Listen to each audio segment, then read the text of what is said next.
Just ripping out here. That's the Rawrr Mantis X with our sprocket on it.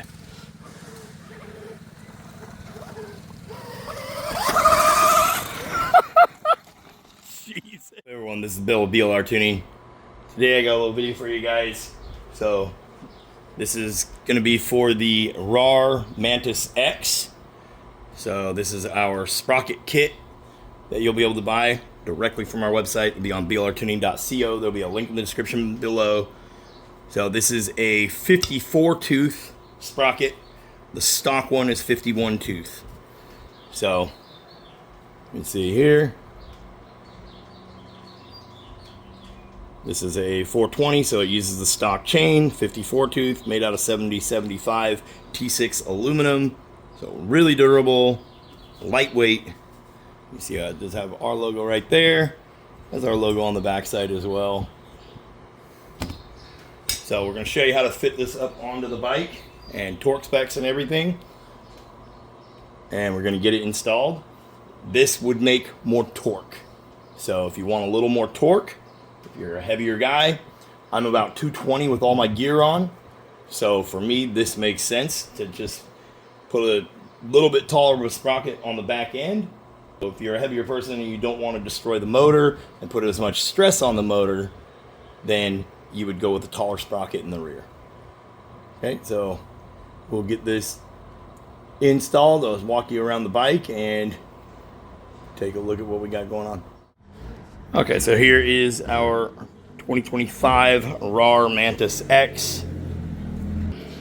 Okay, we will be showing off the foot pegs in a separate video. Those will be available on our website as well.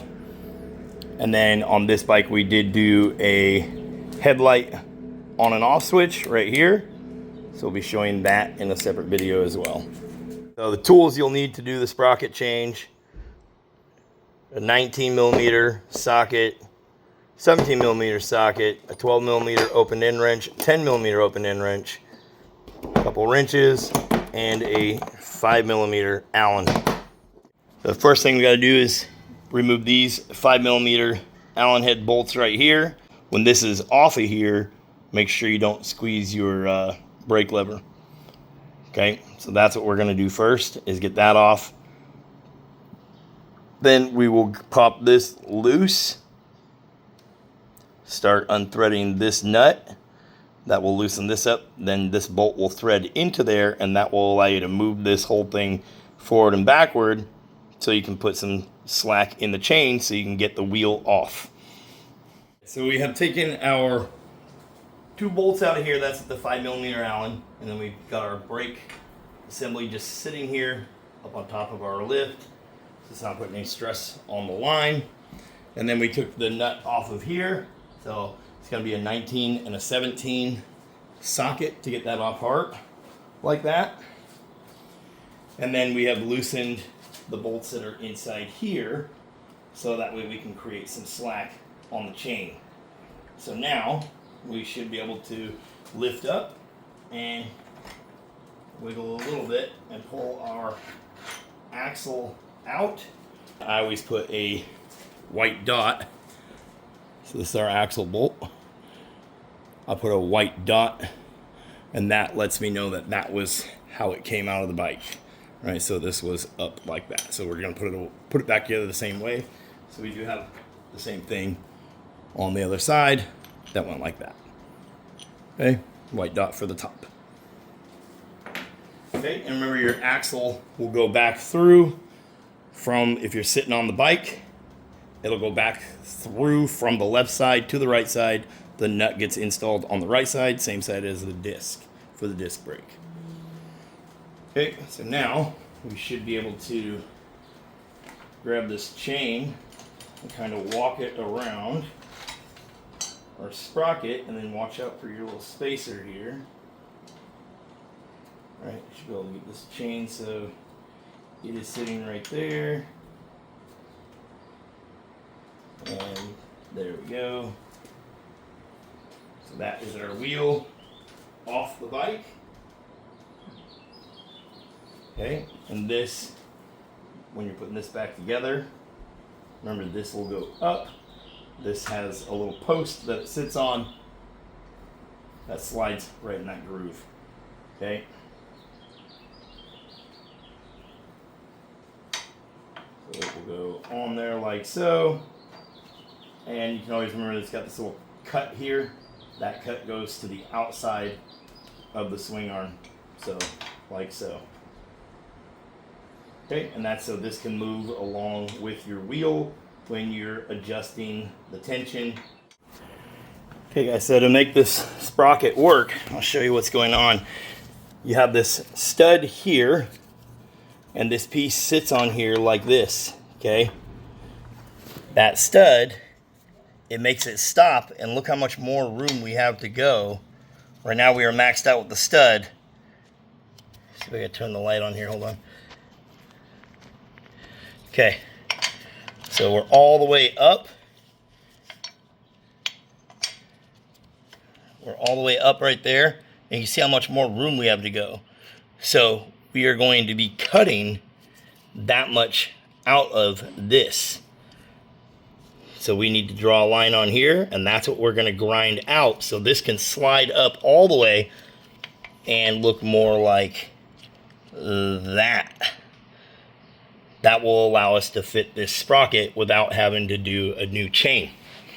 Okay, pretty easy. This is just aluminum. It's easy to grind on. Just need to grind a little bit off right inside that little valley right there. And then this sprocket will work. Basically, we're going to draw us a line on there like so. We need to grind all that out. We will be using a deburring tool and a Dremel. And just chip away at it slowly. Take your time. Easy to do. And more inexpensive. So not as expensive as buying a new chain and everything. Buying a new chain is not that big of a deal either. You could go that route. Or you can modify this. If you buy a new chain, you'd want it 2 links bigger than stock factory. Okay, so we got our piece here. You see, we just rounded that out a little bit more. You can paint it. And we'll come over here to the bike. And now when we put this up here and we lay it flat and we slide it all the way up, you can see we got more than enough room to go all the way up with our adjustments. Remember before we were back to here. So now our axle can go all the way up where we need it to go and not have to change out our chain. Pretty simple fix, took 5 minutes to do that. You would never even know, and we didn't hurt anything. It could always be put back to stock with the stock sprocket. This would never hurt anything. Okay, cheap fix. You don't have to buy a new chain now. Okay, so now we got the wheel up here on the little bench. These are a 10mm socket. We are going to reuse these bolts. I already cracked them loose. They are on there pretty good. You may have to use a little bit of force to get them to crack loose, but just go in a crisscross pattern, crack each one loose individually, and then pull them all out. You will see a directional arrow on this stock sprocket.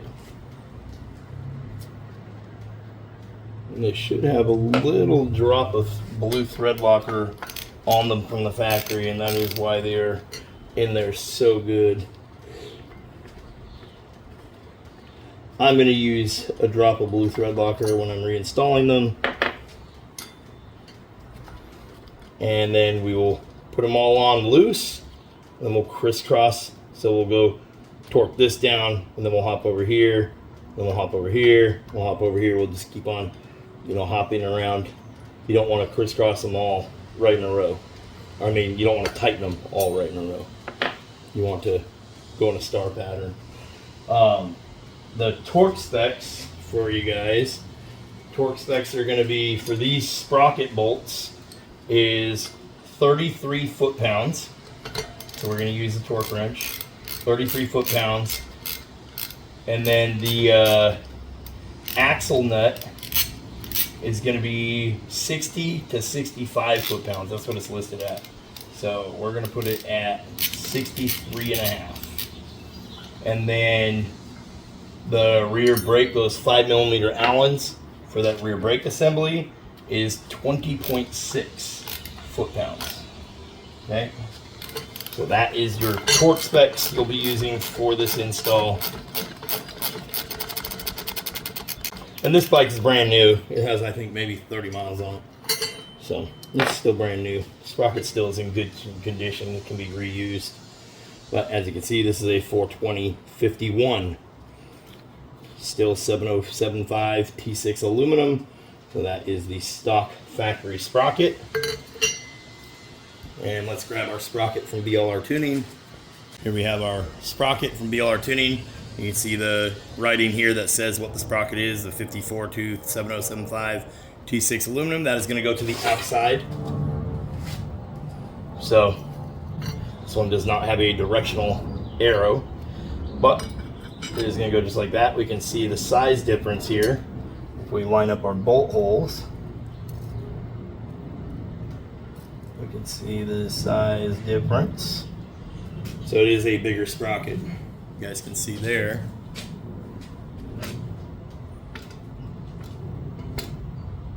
See how big it is.